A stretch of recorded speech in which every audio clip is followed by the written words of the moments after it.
Good morning student. मैं गायत्री शर्मा आप सभी बच्चों को पाठ 2 गुप्तधन कहानी के अगले भाग को बताने से पूर्व पिछले भाग की कहानी एक बार फिर से स्मरण करा रही हूँ। तो बच्चों, अब तक आपने देखा कि बाबू हरिदास की मृत्यु हो जाती है और उनके मरने के बाद उनका बेटा प्रभुदास उस धन को प्राप्त करने के लिए उन्हीं के समान कार्य करता है। अब आगे की कहानी इस प्रकार है। चबूतरे का धरातल पहले ही खुद चुका था, अब संगीन तहखाना था। जोड़ों को हटाना कठिन था। पुराने जमाने का पक्का मसाला था। कुदाली उचट उचट कर लौट आती थी। कई दिनों में ऊपर की दरारें खुली, लेकिन चट्टानें जरा भी ना हिली। तब वह लोहे की छड़ से काम लेने लगे, लेकिन कई दिनों तक जोर लगाने पर भी चट्टानें ना खिसकी। सब कुछ अपने ही हाथों करना था। किसी की सहायता ना मिल सकती थी। यहाँ तक कि फिर वही अमावस्या की रात आई। प्रभुदास को जोर लगाते 12 बज गए और चट्टानें भाग्य रेखाओं की भांति अटल थी। पर आज इस समस्या को हल करना आवश्यक था। कहीं तहखाने पर किसी की निगाह पड़ जाए तो मेरे मन की लालसा मन में ही रह जाए। शब्दार्थ है समस्या, परेशानी, निगाह, दृष्टि। बाबू हरिदास ने चबूतरे को पहले ही खोद चुके थे और अब केवल तहखाना ही बचा था, जिसके जोड़ों को तोड़ना मुश्किल था। प्रभुदास जब कुदाली से मारते थे तो वो बार बार लौट आता था। काफी दिनों में चट्टानों में दरारें आई, लेकिन चट्टानें ना हटी। अब प्रभुदास छड़ से चट्टानों को खसकाना चाह रहे थे, लेकिन सफल न हुए। इस कार्य में वे किसी की सहायता नहीं लेना चाहते थे, क्योंकि इससे धन का पता सबको चल जाता।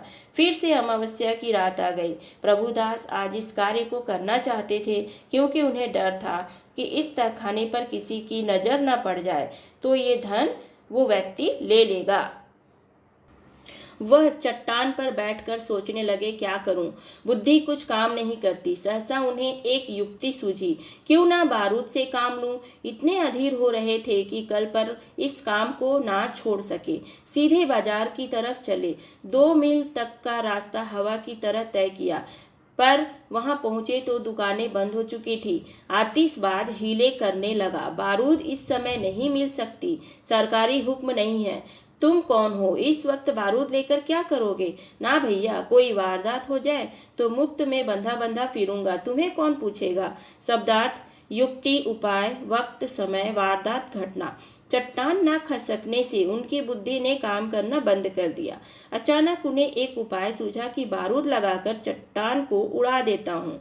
वह इस काम को कल पर नहीं छोड़ना चाहते थे, इसलिए वो सीधे बाजार की तरफ चल पड़े।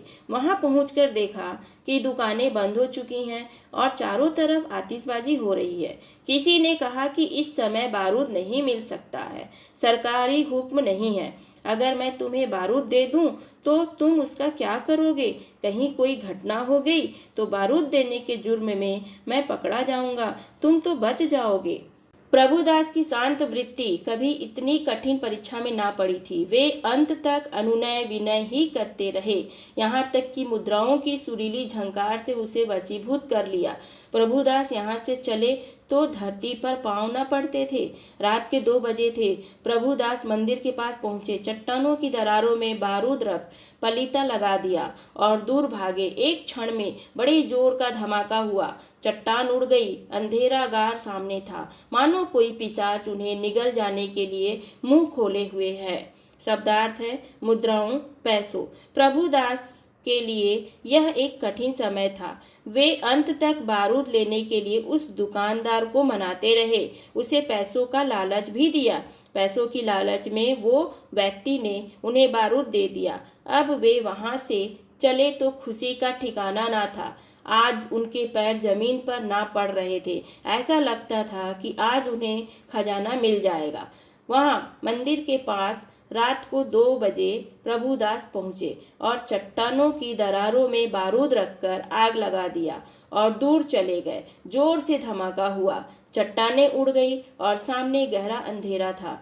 ऐसा लग रहा था कि मानो कोई पिशाच उन्हें खाने के लिए मुंह खोलकर खड़ा है। तो बच्चों, आज की कहानी में बस इतना ही। अब इसकी आगे कहानी कल की कक्षा में हम लोग पढ़ेंगे।